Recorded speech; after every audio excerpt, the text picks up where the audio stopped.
एक छोटे से गांव में एक लड़की रहती थी। उसका नाम था रोशनी। रोशनी का नाम जैसे था वैसा ही उसका दिल भी था, हल्का सा चमकता हुआ, लेकिन अंदर से वो थोड़ी उदास रहती थी।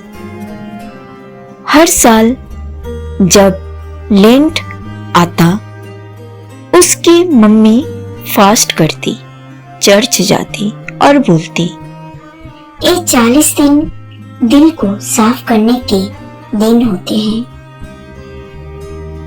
रोशनी सोचती, दिल को साफ? दिल क्या गंदा हो जाता है? इस बार लेंट के एक दिन पहले रात को रोशनी ने डिसाइड किया, इस बार मैं भी लेंट को सीरियसली लूंगी। लेकिन उससे समझ नहीं आ रहा था कि वो क्या सैक्रिफाइस करे, चॉकलेट, मोबाइल गेम या टीवी। उसने आंखें बंद की और धीरे से प्रेयर की, जीसस, मुझे बताओ मैं क्या छोड़ूं? उस रात उसने एक अजीब सपना देखा। सपने में रोशनी एक जंगल के रास्ते पर चल रही थी। जब सब जगह शांति थी, ठंडी हवा चल रही थी, अचानक उसके सामने एक छोटा सा चमकता हुआ दीपक आ गया।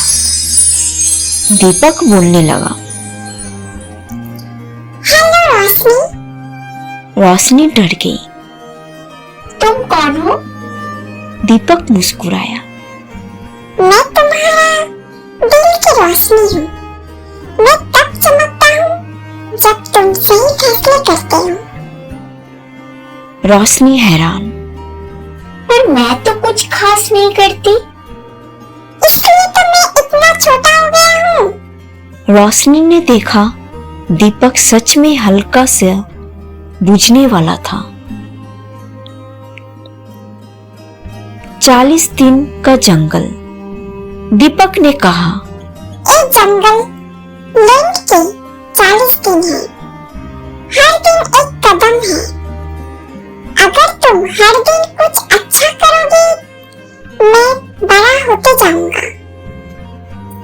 सिर्फ चॉकलेट छोड़ना ही साफ काफी है?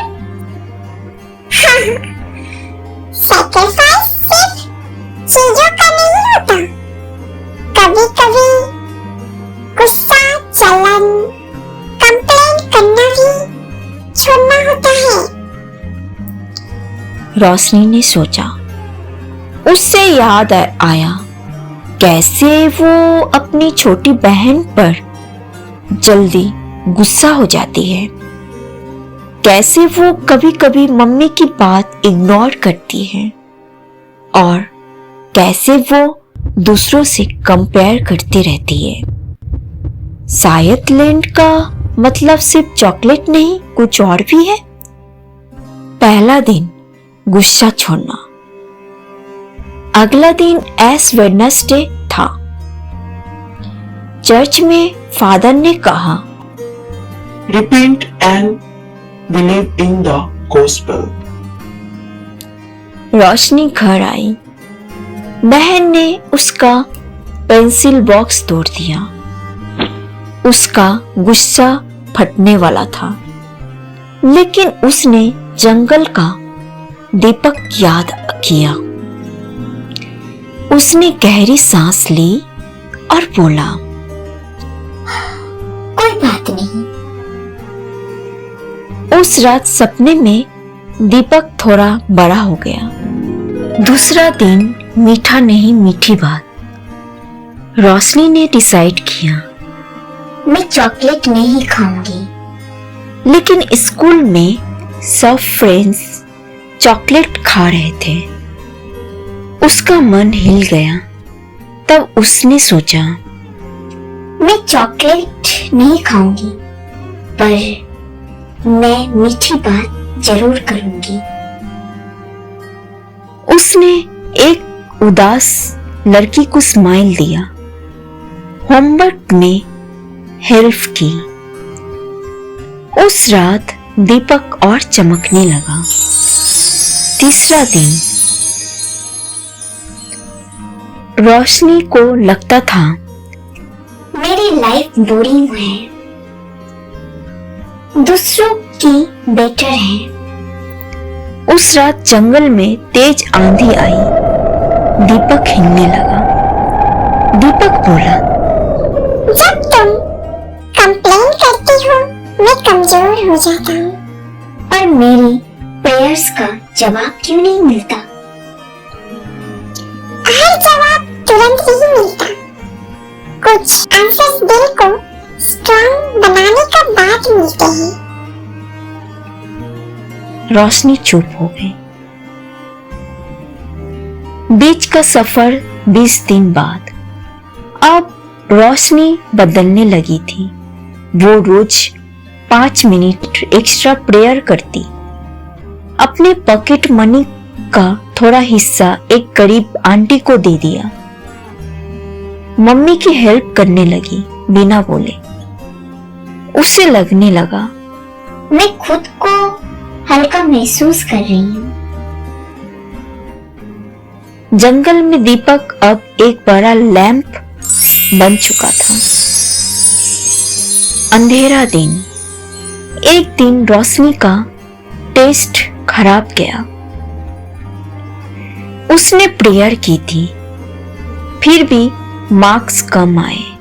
वो टूट गई। मैं इतना ट्राई कर रही हूँ, फिर भी कुछ परफेक्ट नहीं होता। उस रात जंगल बिल्कुल अंधेरा था। दीपक हल्का सा कम हो गया। रोशनी ने पूछा, क्या मैं फेल हो गई? मैं परफेक्ट बनने का नाम नहीं, ये कर भी उठने का नाम है। 35 दिन सैक्रिफाइस का असली मतलब अब रोशनी समझ गई थी। सैक्रिफाइस का मतलब सिर्फ चीज तोड़ना नहीं, सैक्रिफाइस का मतलब अपने ईगो छोड़ना, दूसरों को माफ करना, खुद को भी माफ करना। उसने अपनी एक पुरानी दोस्त को मैसेज किया जिसे वो लड़ चुके थे। सॉरी। उस रात जंगल रोशनी से भर गई। 40 दिन नई सुबह। ईस्टर से एक दिन पहले रोशनी ने सपने में देखा जंगल अब गार्डन बन चुका था। फूल खिले हुए थे। दीपक अब एक बड़ा सूरज बन चुका था। दीपक ने कहा, तुमने सिर्फ चॉकलेट नहीं छोड़ी, तुमने अंधेरा छोड़ा। पर मैं अब भी परफेक्ट नहीं हूँ। परफेक्ट होना जरूरी नहीं, दिल का सच्चा होना जरूरी है। Easter morning. चर्च में घंटी बजी। सब लोग बोले। is risen. रोशनी के दिल में अजीब सी शांति थी। उसने समझा लेंट 40 दिन का पनिशमेंट नहीं था, वो 40 दिन का सफर था अंधेरे से रोशनी तक। और उसने धीरे से प्रेयर की, यस, मेरा दीपक कभी बुझने मत देना। और कहानी यही खत्म नहीं होती, क्योंकि हर साल लेंट आता है और हर साल एक नया जंगल, एक नई रोशनी हमारा इंतजार करती है। Moral of the story, lent सिर्फ चीजों का त्याग नहीं, दिल का बदलाव है। सेक्रीफाइस से ज्यादा जरूरी है लव, फॉरगिवनेस और फेथ।